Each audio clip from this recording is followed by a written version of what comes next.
name is Ira Cooperman. I'm your host today for Chautauqua People. And our guest is my other host, John V. Welcome, John. Thank you very much. How's it feel to sit on the other side for a change? It feels kind of weird to be the one answering the questions as opposed to be the guy asking them. Yes, we both of us have had taken our turn asking other people for questions. In fact, we've asked about 33 other people for information about themselves. Now you're on the hot seat. It's my turn to ask you some questions. So, this program is called Chautauqua People, and we're really proud of the fact that we're on YouTube, so you too can watch us, not just this program, but you can go back to our previous 32 programs and see us. We usually start off by asking the person where they were born, and I know you're an upstate person, but where exactly in upstate New York were you born, John? I was born in Buffalo, New York, Millard Fillmore Hospital, the same place as John Hamels, Doc Hamels, our other host. Grew up in Hamburg, which is in the south suburbs, and went to college in Rochester and did graduate work at Wake Forest and at NC State. Right, and you now live in North Carolina, right? I currently live in Cary, North Carolina. Right, right. But you've been coming to Chautauqua for a long time, right? What's the joke about how you came to Chautauqua? My first visit to Chautauqua was clearly in utero, and my dad bought the house where we used to live, subsequently sold to one of our early guests, Ken Fraden. He bought that house in 1945, 4 years before my arrival. How about that? How about that? And that was on Center Street, right? 21 Center, correct. Right, right. So what's your first memory at Chautauqua? What's the first thing you can remember? I think I remember rolling around the old house, the old cottage, sitting out on the porch, eating meals with my cousin and siblings, and being told to behave and getting kicked under the table by an older sister or an older cousin, that sort of business. You do have a lot of relatives, don't you? And there are a lot of V's, or V's. There are. What's the official pronunciation of it? Well, is there such a thing? If you're from my side of the family, the correct pronunciation is with one syllable, V. If you are from this other misguided side of the family, the pronunciation is Viehe. And I ran into somebody in France this summer, and he pronounces it Viehe with a very soft, very soft second syllable. But you both spell it V as in Victor, I-E-H-E, right? And then my twin brother decided he didn't want to have a surname that ended with a vowel, so he dropped the final E. So we say, Jim, your name is a four-letter word. And I guess the bottom line of that whole goofy name is, we have so much fun fighting over that name that I would wish any family such a disagreement. Well, that's good. That's good. You know, you have something in common with Andy Warhol. What's that? He dropped the last vowel of his name. Also, it was Warhola. Really? And that's how Warhol got his name. Yeah. Okay. Well, I didn't drop it, so my brother did. No, you're still right. So you've been going to Chautauqua for how many years? A mere 66. A mere 66. Wow. And what's the importance of Chautauqua to you? Is it mostly family, or is it something beyond family? I think it's hard to rank order them, but if I look at myself, my most fundamental values are Chautauqua values. And I think the idea that we're interested in ideas, we're open to different people who are different than ourselves. We aggressively search for new information. We try to have a sense of humor. And we greatly enjoy family fellowship, breaking bread together, and getting to meet some new people. We do. That's true. And I would also say the idea of physical fitness. And for me, going out running or swimming is a wonderful part of it. And you look at the people in Chautauqua, and while we've commented earlier that we have had a good number of relatively old people on this program, the Chautauquans are an example of very successful aging. Right. Right, and look, recreation is one of the four pillars. That's correct. It's really important to everyone at Chautauqua. That's right. All right, so you've been at Chautauqua for many years. You've had a lot of interesting experiences. What are some of the stranger things that you've done, especially when you were younger? Well, I will confess to having been busted at age 10 for riding my bicycle through the then unfenced AMP during a program. It was lots of fun. Do you remember what the program was by any chance? I have no idea what it was, but I'm certain the performance I put on was far better than what was going on. Right, and you drove right through the AMP, huh? Right through the AMP. That's all right. That's pretty good. And what's the most interesting romantic experience that you had at Chautauqua? Well, I was married at Chautauqua, and it was typical way my life works out. My bride and I were each serving in Korea. So while we were in Korea, invitations were sent out from an address in Tennessee with a return location in North Carolina for a wedding in New York State. Wow, that's definitely different. Yeah.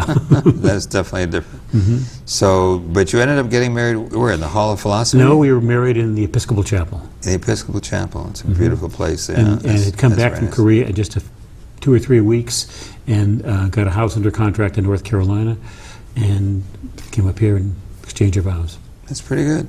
So your family's been coming to Chautauqua actually even earlier than you have, Yes, right? my grandmother had tea with Mina Edison, and my grandfather was called to a ministry in Hamburg in 1920, and I think that my grandmother came to Chautauqua when they lived in Cincinnati prior to that. I don't know for certain. She's long gone, so I can't nail down the precise date. But the short of it is your family has a really long history with And I have Chautauqua. seen 5 generations of my family on the grounds. Wow, 2 up, 2 down. that's great. Yeah, that's really good. Where do you live on the grounds now? We have a cottage at 12 Judson, which faces Massey, and so we get to see people coming in and out of the Market Gate. Right near the Market Gate, right? Right. That's right. No, Right. that's great. And you have company there, even though you're not currently married. You have some company there, a small company, 2 little 15-pound monster dogs. dogs, rods, That's right. yeah. That's Dogs right. seem to be very popular at Chautauqua. And most Chautauqua dogs are well behaved. I'm not sure I could say that for yours, but No, they're the worst dogs in Chautauqua. I've been told that by several good friends. that's okay. But they're a lot of fun. So during the summer, you're at Chautauqua all summer. In Really? this current status, I retired out of the community college business at the end of the 2012 academic year. Spend the whole summer at Chautauqua. Last year, I was gone for a part of it and had an opportunity to go to Santiago de Cuba and shoot video, and those opportunities are hard to come by. It was there, I said, we're going to do it. Sure. But mostly you spend most That's of the the plan. summers at Chautauqua. And during the rest of the year, you're mostly teaching. And I know before you retired, partially retired, you were doing a lot of teaching, right? Right. Where were you teaching, and what did you teach? My appointment is in psychology, and I taught, had the appointments at both Wake Technical Community College, Okay. and at Campbell University. So now I'm back at Campbell. Never left Campbell, but I've been there for now almost 20 years. Wow. And the appointment at Campbell is such that I just teach Tuesday, Thursday afternoons, and say it's fun to go in and joke with the students for about 5 minutes, and then say, let's get serious. And Wednesday's my day off, and every weekend's a 4-day weekend. That's great. And so when the time is through, then for the semester, we'll normally do some traveling, and was in Europe for a month after the semester and before Chautauqua season began. Gotcha. Traveling with students and some days before and after the students Right. for some personal stuff. Traveling's a lot of fun, I know. Right. So, you went to college in North Carolina, right? And you got your doctorate. Where'd you get your doctorate? I did at? my undergraduate work at RIT in Rochester. Oh, in Rochester. And that first, okay. that was within our Army ROTC commission, which led Right. to the military stuff. Right. And I did my master's and doctorate at NC State, and then later came along and returned from Korea. The cards were right. Did an executive MBA at Wake Forest on weekends. Great. So you have both a doctorate and an MBA? Correct. Degree? Boy, you're really educated. Uh-huh. You should be teaching my courses at Chautauqua. That's all right. Right. And I know that you spent over 30 years in the military, both active and reserve, right? Right. They Tell had- us something about your military experience. Well, they had a lien on me from age 19 until age 49. And in a lien on you? I mean, they like owned you? business, they own me, okay? And the current situation is they give you what's called retirement and retainer pay. Okay. And so they say you serve at the president's discretion, so they could call me back. I've been asked to do a couple of little projects, nothing of any real significance. And I was commissioned then as a competitive business for branches in Army's ROTC works. I was able to get fairly demanding branch, military intelligence. And I have to tap my hat to a gentleman who now lives in Mayville. I'll say my name, Henry Haganaw. Really? And he was on the cadre there. And for military intelligence, as you know, for Air Force intelligence, all this business of security clearances and getting that stuff submitted and answering questions is immensely difficult. And Henry did the work for me, and so when I came along and was ready to use that, everything was in place. And I still see him a couple times a year. So it's when you, I think one of the things that's significant about the military is, as you would, I think, concur, is you form these relationships. Right. And often the friendships are stronger and more enduring than others you'll find in just about any other setting. That's true. That's true. I still have good friends from the military. I was at one of my friends' retirement ceremony all the way down in San Antonio, Texas. I went to it because he was such a good friend, and we were with each other for many years in the military. Yeah, it's true. Right. I still have one good friend from my Vietnam days who's in Washington. We talk all the time, and we get together once in a while. But Right. yeah. So the military took me overseas and spent some time in Central America during the nasty 80s, and then spent 5 years overseas in Korea with multiple tours. And happy to have had that experience. It's a young man's business, and it's time to say goodbye and move along. And I'm glad I did that on my own Right. terms. Right. It's a shame today that not more people volunteer for the military, even on a short-term basis, for just a couple of years to get that experience. But that's the way it is. I firmly believe in universal national service, and I think everybody should give the country a period of time. And I look at our floor manager here, Devin, served in the National Guard and traveled around a bit, and that was his form of service, and it was a good thing. Right. And I think if we squeezed him, he'd talk about some pretty uncomfortable moments at the time. But indeed, he's a better man for it. And one of those things that is significant, we look at Congress now, and they have difficulty reaching across these fundamental Right. divides. Right. And you and I both knew when we had to get something done in the military, it was essential that we do that. I remember, and I was very fortunate to command 2 units, to stand in front of a formation, be this a parade for 9 abreast or a normal business with fewer, and look across and see these faces, and this is Chautauqua, and you look at people's names and you look at their face and say, okay, this is English, this one is African American, this probably was a slave descendant, this one was American Indian and talks about it, and here's somebody Polish from Chicago. And we work together, and we put all those little dividers together. Yeah. And indeed, we get cold and frostbitten together. We also laugh, and to be out in the middle of nowhere, singing some of these patriotic songs like we do at Chautauqua, over a few beers with the troops. Right. It's a good experience. Yeah, no, I agree with you. It really has been. It really has. Yeah. And it's amazing that we both met, I think, in one of my intelligence classes, I think, and we both had a similar experience, both And I think, military intelligence. I think that was a significant thing, having both been intelligence officers. Yeah. We looked at it, and while our experiences were a little different for the time, the values were the same, and the intellectual curiosity was there. Right. No, I agree. So, talking about Chautauqua again, just a little bit. We have a lot of things that go on at Chautauqua. What are some of the things that you enjoy doing best at Chautauqua? I don't know if I do them best, but I enjoy them Well, the the things most. you enjoy the most. Yeah. I feel like an English teacher here. I do this to my students. And I think I'm being criticized. Yeah. Oh my God! Yeah. The host is being criticized. It's Yeah. okay. And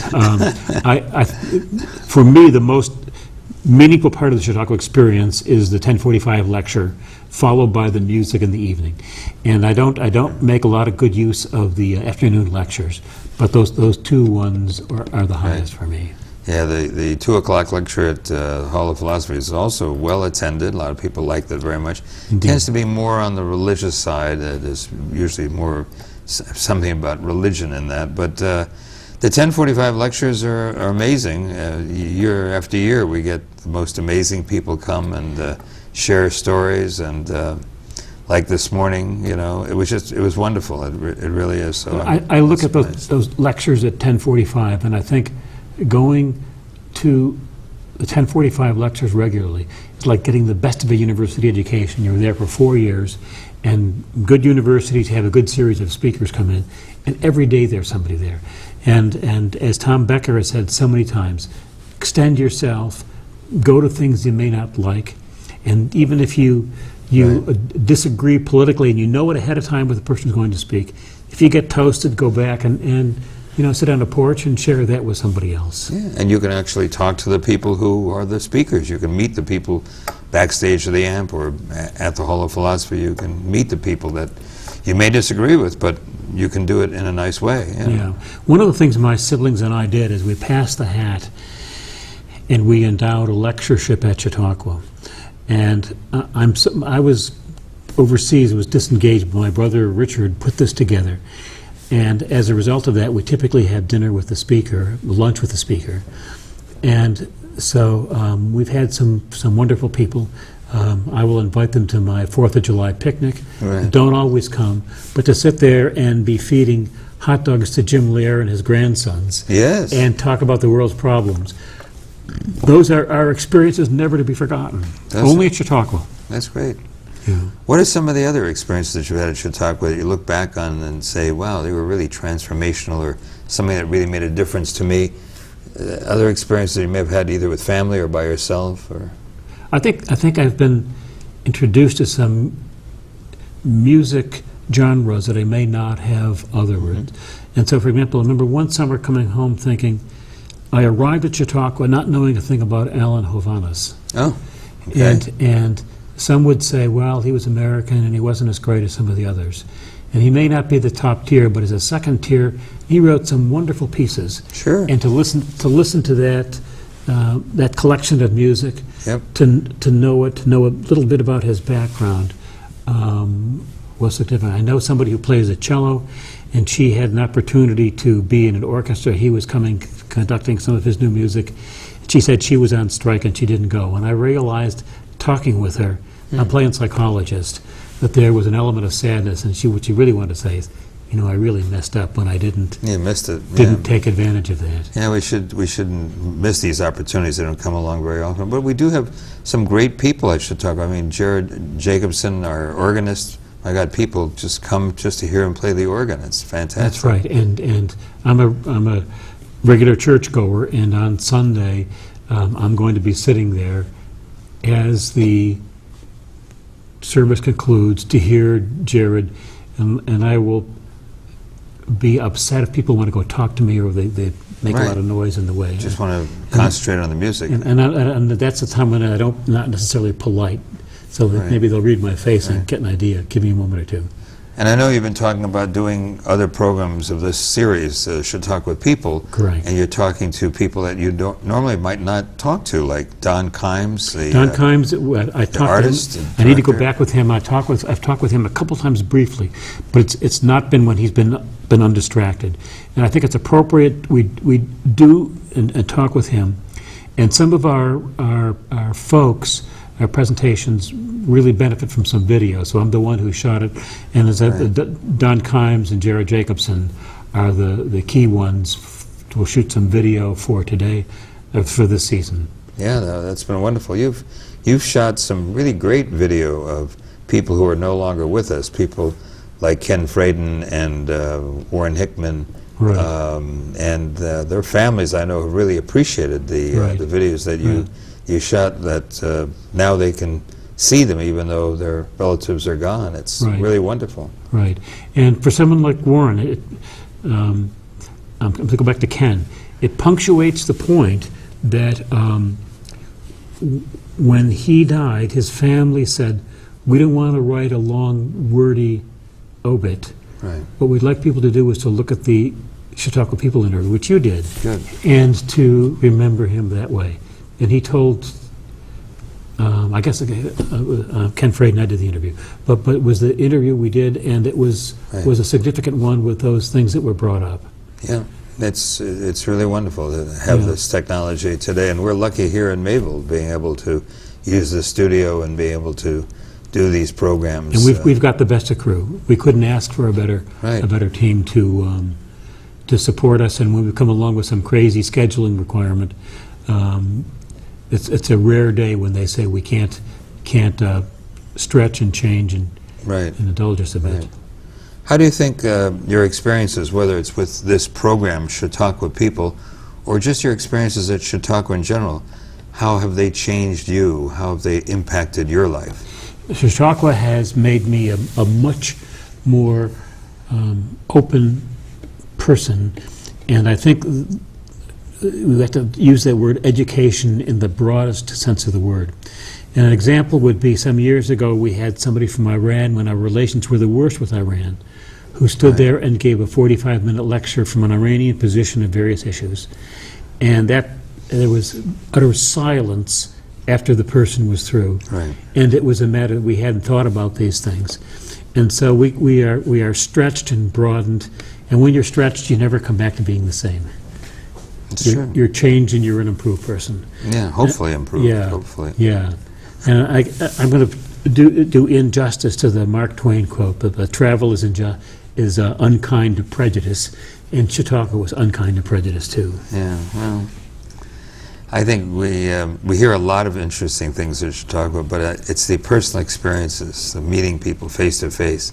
We have an opportunity to meet our speakers. We have an opportunity to meet each other on the grounds. It's very unusual, and certainly between more than 30 people who we've interviewed, you and I have interviewed on this program, people like Mark Russell and people like Rasen Milanov from Bulgaria, or people from all over the world. It's been really interesting. It's been a lot of fun. Right. No question about it. It really has been. So what about the future? What do you plan to do? Anything that might be different? What do you plan to do? What would you like to do if you had your druthers as far as the future is concerned? Future travel, future programs for this program, future things at Chautauqua? I want to continue this program until I'm no longer capable, or I get fired by Access Channel 5, and they say, you've run out of good folks, we don't like your questions or whatever. I hope to continue teaching for a few more years and to do some travel. I've shot video a couple times in Cuba, and I'd like to I've got a couple other projects like that I would like to draw together to a very good documentary. And that may mean at some point saying the completion of the documentary requires more time than a college teaching vacation allows. And so if I would go and stay, let's say, work on some projects for 6 months or 8 months, right, that would be okay. Living in where I do in Cary, we have some wonderful cultural opportunities. And every year I'll go to the Full Frame Documentary Festival, and it is probably the best festival looking at documentaries in the country. Really? Yeah, and Ira used to come join us sometime. Sure. And when I see some of the people they've had talk about the persistence they've had and coming up. Now some of these docs I have no interest whatsoever in replicating. Somebody spent about 8 months making video about the monkeys on Gibraltar, and they are hilarious. They're a joke, right, but I got more interesting things to do. Sure. But some other big things I'd like to do require some additional. Cary, North Carolina has some famous baseball fields, doesn't it? Don't they have a? Somebody told me they had women's baseball down there. They have a field where they will bring in a lot of competitive teams, and typically Division II, Division III championships, and we do that very well. It's a well-educated community. It has, by most accounting, about the highest rate of PhDs anywhere in the North Carolina, South Carolina, and the reason is it's a bedroom community to Research Triangle Park, the universities, NC State, UNC, and Duke, and the state government. I see. When we came back from overseas, at the time we had a 12-year-old, and the question then was, where do we live at Fort Bragg, at Fayetteville, or in Cary? The criminal justice participation rate for teenagers in Fayetteville was 3 times the state average. Wow. And in Cary, it's 1/3 the state average. That decision is a no-brainer, and that worked out very well. Smart. Yeah. Where is Cary as far as the state is concerned? Is the eastern part, western? Cary is adjacent to Raleigh. Raleigh, And so okay. it's in the Research Triangle area. So that's more in the eastern part of the state, right? Actually, we would classify it as Piedmont. Piedmont. But just the way that people classify the state, and they say I-95 east is the east. Yeah. Piedmont goes from I-95 westward to just beyond Charlotte. Okay, that's cool. That's cool. Well, you've certainly made a life for yourself in North Carolina, and you made a life for yourself in Chautauqua, too. And travel is certainly a wonderful way to learn Right. as well. There's no question about that. Right. So this is going to be an interesting year at Chautauqua. Our president is retiring. We're looking for a new president. There are all sorts of things going on. Yeah. One experience I did not talk about is I served 8 years on the Board of Trustees for Chautauqua. Well, that's right, you did. What, how many years? 8 years. 8 years. 8 years, and I firmly believe one should be gone at 8 years, and don't look back. Give it your best during that time, and then make way for another family to have that seat. Mm-hmm. And the seat is given to an individual, but indeed it's a family that's, Sure. that's talking and pushing Sure. things over. Well, I know you had some interesting experiences in those 8 years that you were on the board, and we know a lot of people that are on the board now.